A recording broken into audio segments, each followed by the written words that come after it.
Students, तो यहाँ पे हम देखेंगे ट्रिग्नोमेट्री के बेसिक कंसेप्ट। बेसिक कंटेंट क्या है, आपको ट्रिग्नोमेट्री में एक एंगल राइट एंगल का दिया रहेगा। राइट एंगल मतलब 90 डिग्री। 90 डिग्री का आपको अगर एक एंगल दिया है, जैसे ट्राइंगल ए बी सी में एंगल बी 90 डिग्री दिया है, तो इसकी जो सामने वाली लाइन होती है वो आपकी हाइपोटेनियस होती है।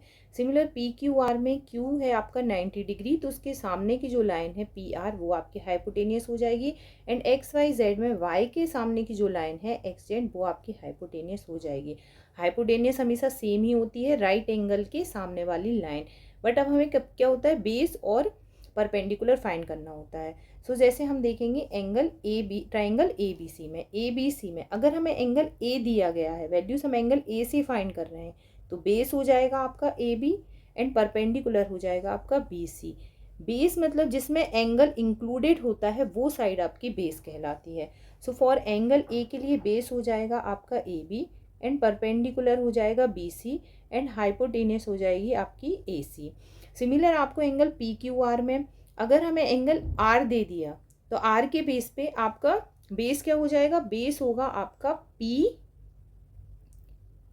Are Q. बेस होगा R Q included side, angle से जो आपकी साइड लगी हुई है वो हो जाएगी आपकी बेस, और परपेंडिकुलर हो जाएगा आपका पी क्यू हो जाएगा परपेंडिकुलर। एंगल के हिसाब से आपके बेस और परपेंडिकुलर चेंज होते जाएंगे। सो बेस है आपका आर क्यू एंड परपेंडिकुलर है पी क्यू और हाइपोटेनियस है आपकी पी आर।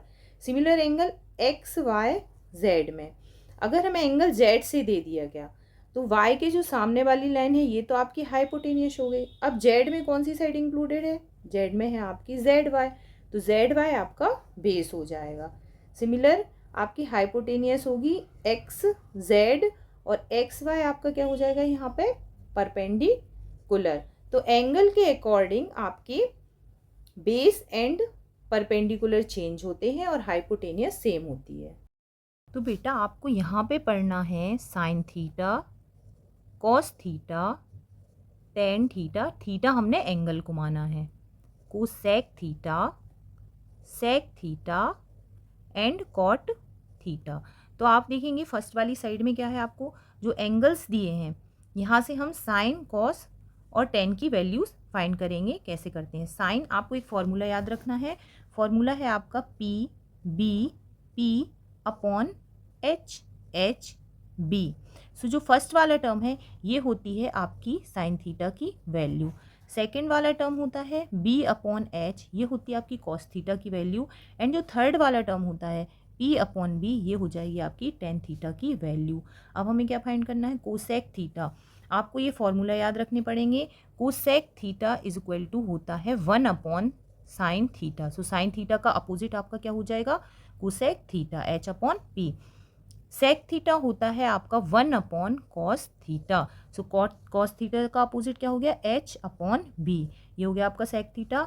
और कॉट थीटा क्या होता है आपका, कॉट थीटा होता है 1 अपॉन टेन थीटा, तो ये हो जाएगा आपका टेन थीटा का opposite B upon P. Similar आपको दो फॉर्मूले और याद रखने हैं, tan theta is equal to होता है sine theta upon cos theta, and cot theta क्या हो जाएगा, इसका opposite cos theta upon sine theta. So इस चैप्टर में आपको देखना है बेसिक कंसेप्ट, सिर्फ आपको इतना ही ध्यान रखना है कि आपको बेस लेना है एंगल के अकॉर्डिंग, हाइपोटेनियस आपकी सेम रहेगी। ये फॉर्मूला आपको याद रखना है P B P upon H H B, इससे आप sine theta, cos theta, tan theta, cosec theta, sec theta, cot theta की वैल्यूज़ आसानी से फाइंड कर सकते हैं।